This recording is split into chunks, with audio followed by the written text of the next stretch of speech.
Good morning. It's early. It's 7:30.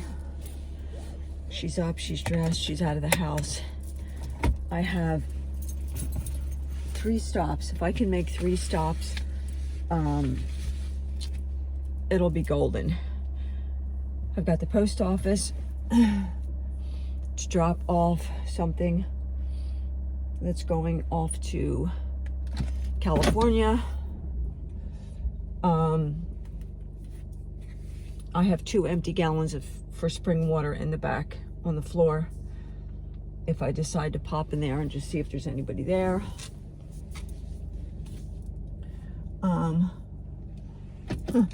That's funny. Usually I back up. There's no one coming out. This morning there's 2 people. I guess they're going to work. I'm not out at this hour, but I'm trying to create new habits. I'm trying to create new habits. And then I'm going to Walmart because there's things that I need from the store that only are at Walmart. Especially the yogurt. So it's time to revamp my diet and all that stuff. Squeaky. Sometimes it's not squeaky. Sometimes it's squeaky. So it's Tuesday. We all know what that means. Another week gone. Had to clean my windshield. I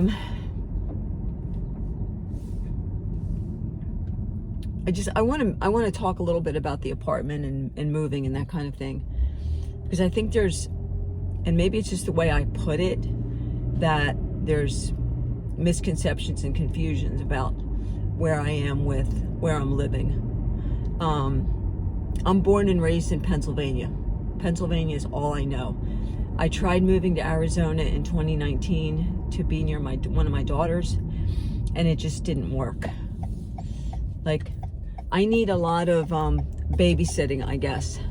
My anxiety creates a lot of fear in me, and I don't like being alone.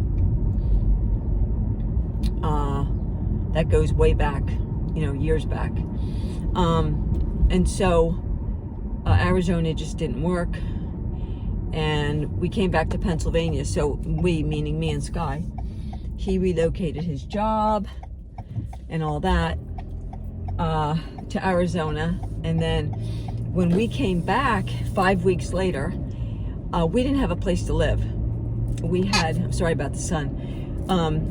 We had no apartment, and he didn't have a for sure position lined up with the company that he worked for. But he was pretty sure he had a position, like there was conversation on the way back from Arizona. And so when we got back to Pennsylvania, we stayed in a motel for 6 nights.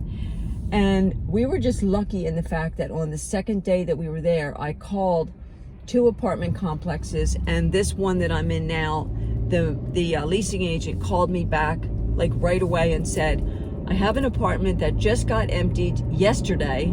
I was then. And if you want to come see it, it's a 2-bedroom. You're welcome to come see it. And then that Monday we went and saw it. We were approved. Sky got his job, and we moved in. Now, we didn't intend to live there. That was just, we needed a place to live. We couldn't afford to stay in the motel any longer. We didn't want to stay in a motel. We had the cat with us.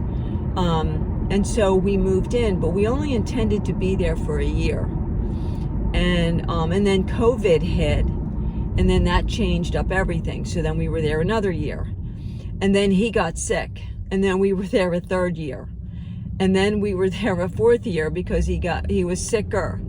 And so that was not our forever place. That was a very temporary, supposed to be a 1-year stay, and we were leaving, but everything changed with COVID. You guys know all the changes we went through as a world, right? Okay, post office first. And so that's how I ended up there this long. And so if I could afford to stay there, I probably would just stay there, because there's a grocery store, the ambulance is right there.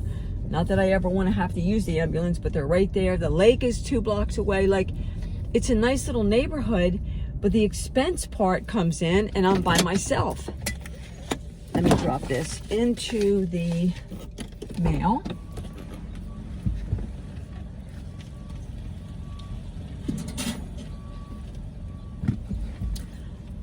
Okay, I always have to get out because the box is so high, and my car sits low.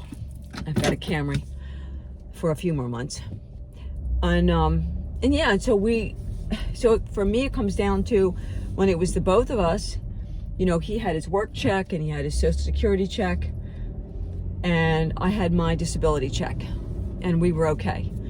Now, 2 checks disappeared when he died. That leaves me and my disability check. So maybe that might help people to understand that part of it. And I've been there. I'm in my 5th year,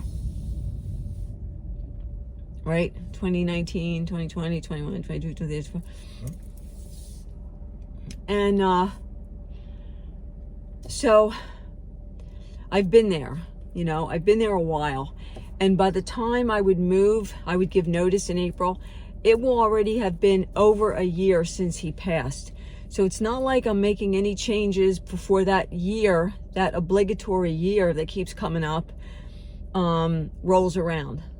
It's not like I would be, you know, rushing off before he even got cold. You know, that's not the case at all. By the time I would give notice, if that all happens, it will be more than a year since he passed. But keeping in mind, again, no one has lived my life. No one was with me for the 4 years that he was ill, that I took care of him day and night. No one went through that experience but me. It's not like, oh, he's only been gone 4 months. It was the long goodbye. For someone who has lost someone who's had cancer or something, you know what I'm talking about. It doesn't end. It goes on and on and on. And our pain and suffering is there with their pain and suffering. It's an emotional and physical toll on both people's bodies. And so if something appears, again, if something happens where I'm at, if, you know, heaven forbid, like I get some big increase in my disability check, which isn't going to happen because it never has, or all of my utilities disappear, which isn't going to happen, or my corporate office is just going to say, oh, I feel so sorry for you, you poor widow, I'm not going to charge you any rent for a year, which isn't going to happen. You know, if there was some miracle, something that would say, stay where you're at, I'll stay where I'm at.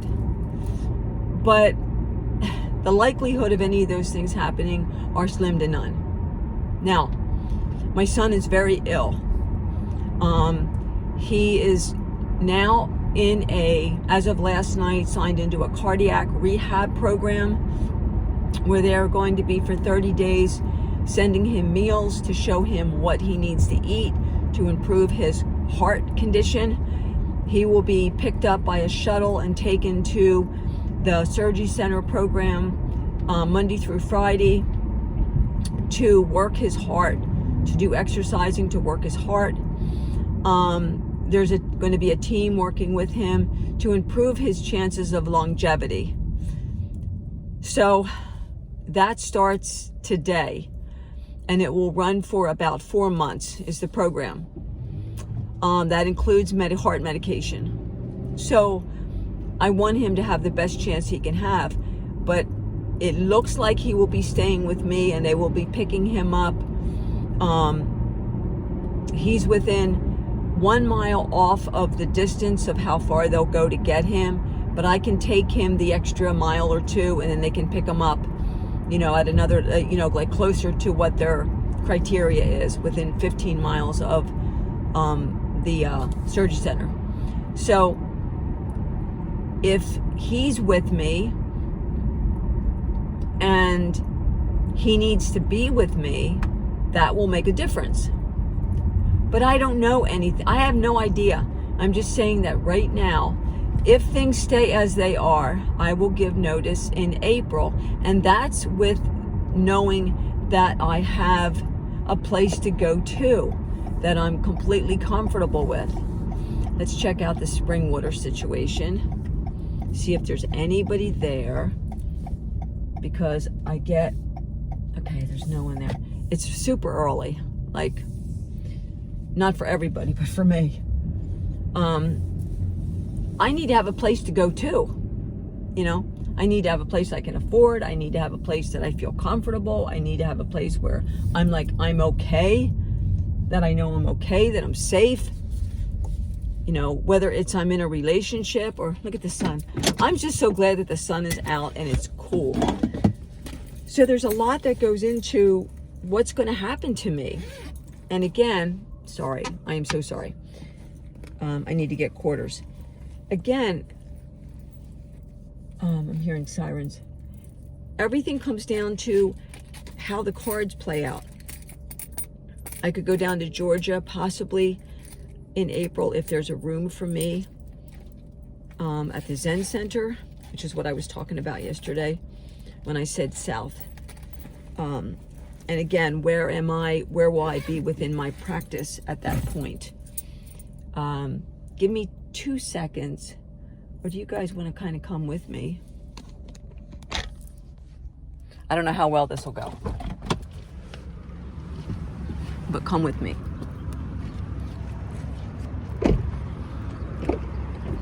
It is so warm, so pretty.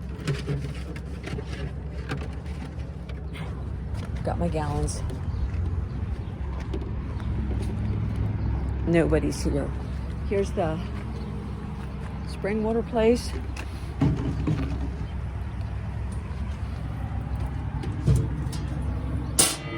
Drop down the lid.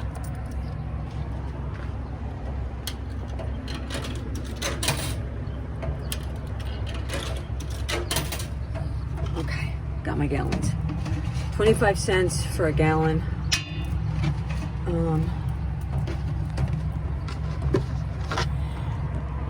Gotta get the lids off. Sorry, I'm not used to doing this, but let's line this up.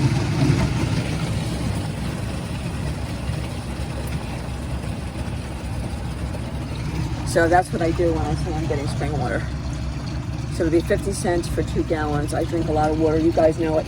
Somebody said, my man friend said about my hair. What were you talking about with me with my hair? I know, I hate my hair. And I'm constantly fidgeting with my hair because I hate it. And I'm so sorry. I know it's annoying.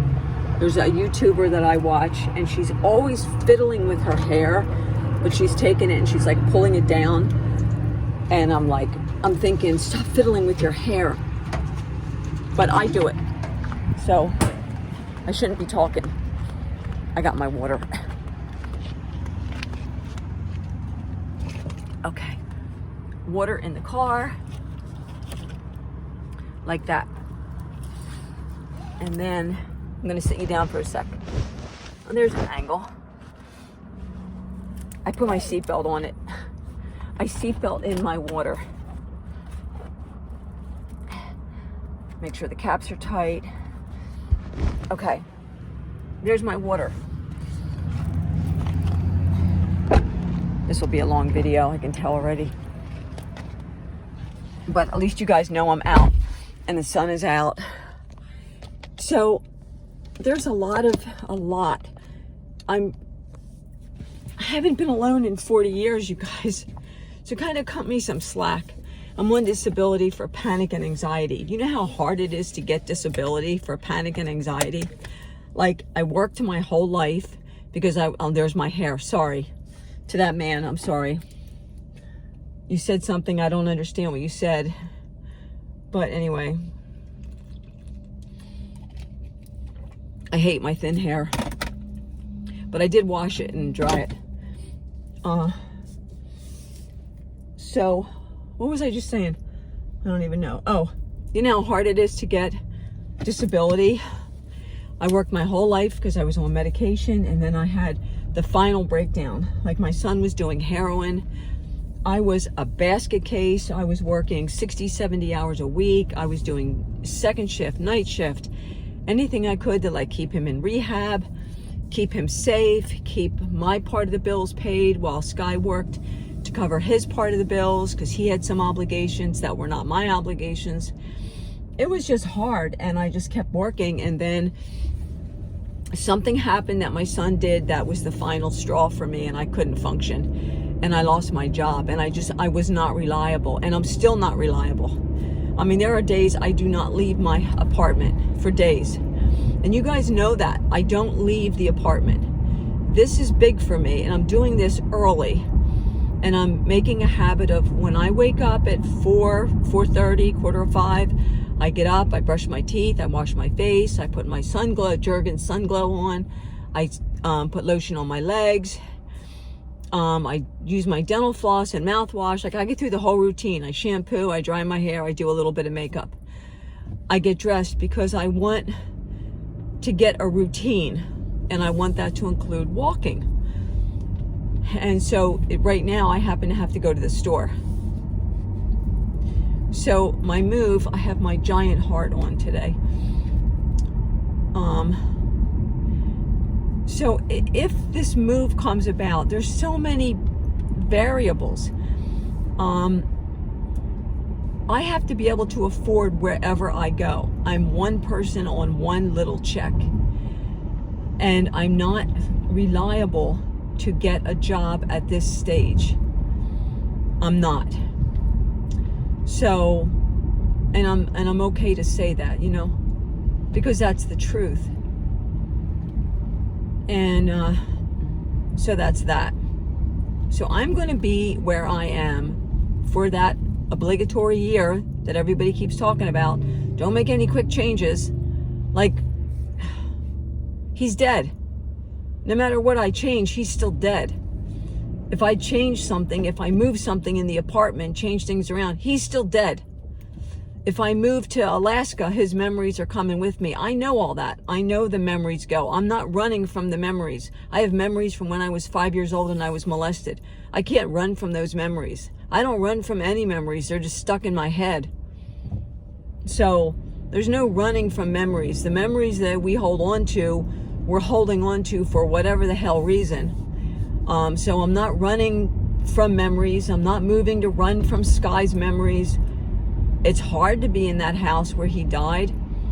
You know, I look around and he was major in my life. He was amazing. And somebody commented and said, you know, maybe take this time to think about why your past marriages didn't work. What the hell? I mean, no disrespect, but why would I right now at this point in my life, why would I want to sit and think about why my marriages didn't work? Like, I'm trying to figure out where you're coming from. I know why my marriages didn't work. My first husband beat the hell out of me on a daily basis. My second husband did the same thing. You know, picked the wrong people. And marriages don't work. And that's why I'm not married. And I'm not looking to get married. I don't know. The earth and the sun would have to like flip places in order for me to get married again. That's why when Sky and I married, we didn't stay married. I couldn't stay married. He couldn't stay married. We were both married multiple times. We didn't need that or want that. So I don't need to sit and think about why my marriages didn't work. You know, I don't need to waste my time on that. That was horrid, and that was years ago. And if I'm going to spend my time in memories, it's going to be on the man that I just lost, because he was pretty damn amazing. And he got me, he understood me, and I understood him, and it lasted, and it worked in a weird, quirky way. It worked. So, thank you for your Like, hey, maybe you just want to, take this time to figure out why those past relationships didn't work. And maybe you're saying it with love and kindness so that I don't get into a relationship that doesn't work. But, you meet someone, you know them, you get married, things change, they change, you change. Sometimes you're so scarred and you get into a relationship that's so perfect and you can't even see it because you're so scarred from the ones that weren't perfect. And that happened to me once. I would love to have someone in my life who gets me, who knows me, who cares about me, who has my back. And I would do the same for that person. I am not high maintenance by any means. I paint my own nails, I dye my own hair. What clothing I would get, I'd get off of Temu or Goodwill. I am not a high maintenance person. Haven't bought shoes in years. I buy one pocketbook, it lasts me 10 years or until it falls apart, literally. I am not a high maintenance woman. Never was, never will be. So, no, I don't need to revisit really bad things. I mean, I had 2 people in my life that I was married to that almost killed me. So, I don't really much want to go back there. You know what I mean? They learned bad things from their fathers. And unfortunately, sometimes us women get the brunt of that. Yeah, Walmart is almost empty. That's exactly what my hope was. So, that's that. I have no limits as to where I would move to. I would like to be in a place where the weather is decent year-round. I'm not a winter person. Never was. And this winter, when I'm going to be there by myself, yes, I'm fooling with my hair. This winter, while I'm going to be there by myself, I will stay in.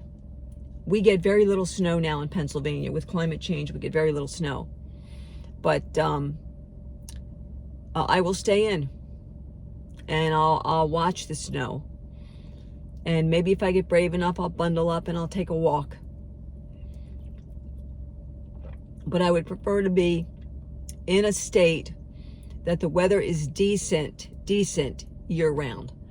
Not scorching hot, not freezing cold, where the doctors understand mental health things like panic and anxiety, that they understand panic and anxiety, and that a place where a doctor is going to prescribe Ativan. I've been on it 35 years. You just can't stop taking Ativan after 35 years. It would kill me. I'd end up having a seizure and dying, most likely.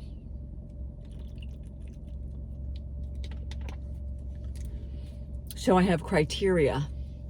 This car, my lease is actually up in March of next year. That's 39 months. I don't know why they gave me a 39-month lease. First time they ever did that.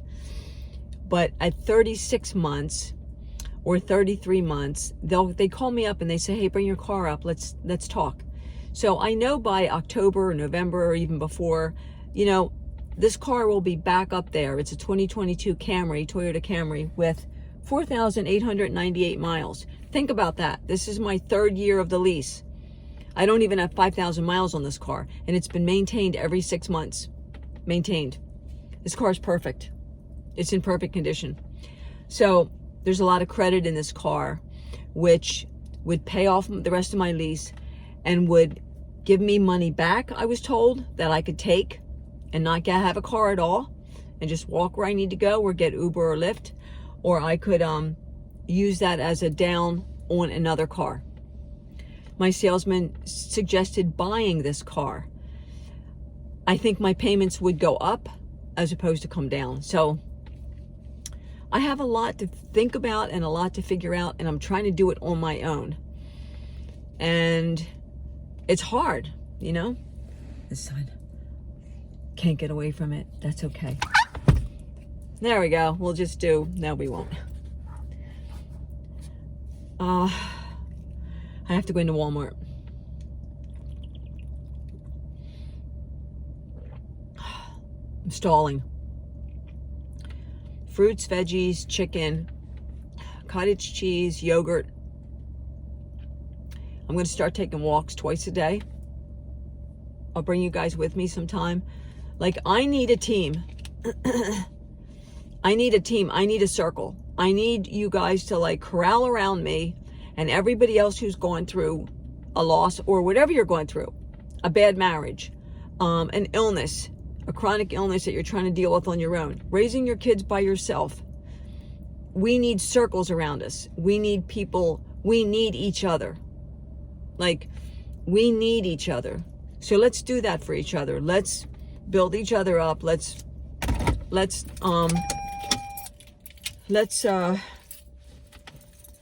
be there for each other. Stacy gave me that. It's my anxiety mala beads that I use in a store. I count them. Let's be there for each other. Yeah.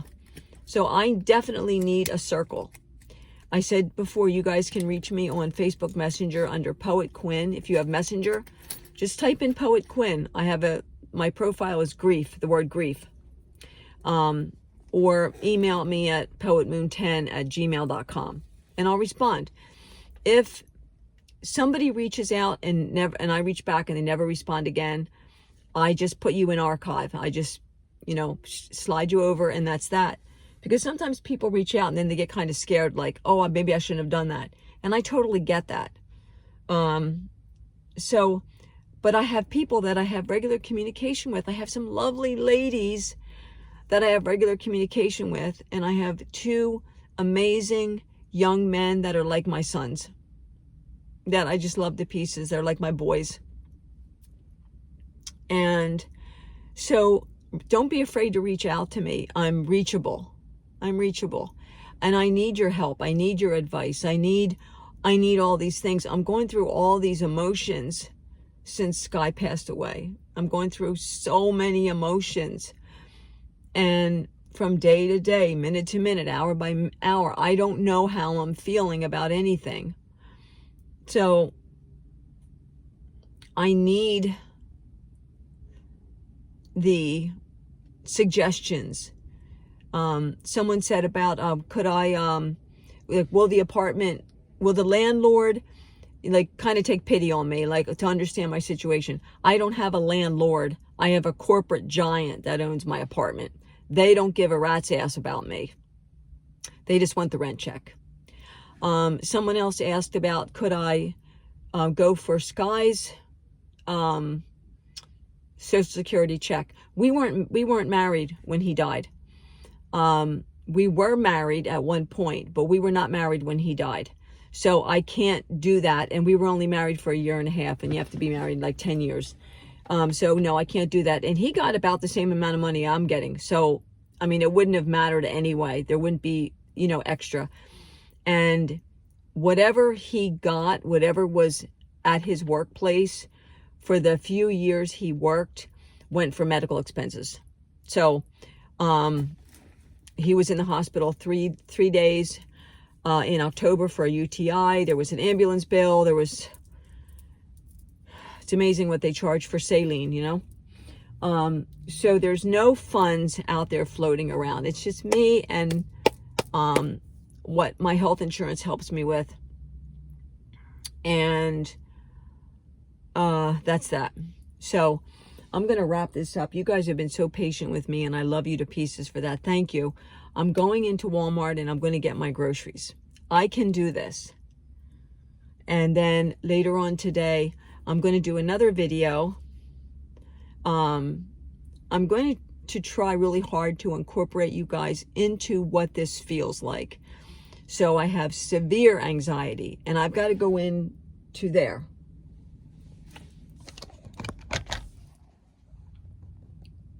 To there.